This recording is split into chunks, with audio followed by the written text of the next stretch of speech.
Robin Padilla nakatikim mismo ng sakal galing sa ibang senador.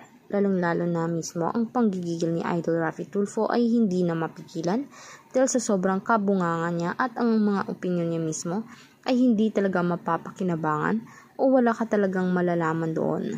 Dahil mismong hindi naman siya 100% kumakampi sa Pilipinas. Parang tila mas panig pa siya mismo sa naging reaksyon o sa mismong naging desisyon ng China laban dito sa Philippine area. Alam naman natin kung gaano talaga kakalaban mismo ng Pilipinas ang China dahil gustong sakupin ng mga taga-incheck ang buong Pilipinas. Na kahit teritoryo na ng Pilipinas ay gusto nilang angkinin pa at gusto nilang gumawa ng giyera para masakop lamang ito. Pero gayon pa man ang ating best power para ma-prevent ito ay mismong dasal.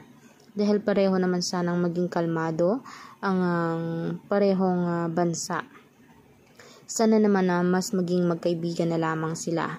Pero hindi naman tulad sana ni Senador Robin Padilla na tila parang halos ibigay na lamang ang Pilipinas at parang isinusuko na lang sa China na parang ang kalabasan nito ay ipapasakop na lamang niya.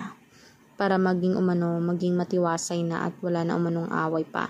Maraming hindi sang-ayon na mga senador iyon. Even naman ako at mismong presidente. Kayo ba guys? I-comment nyo sa baba ang inyong magiging opinion at huwag kalimutan mag-subscribe, i-like at i-share ang ating videos on public.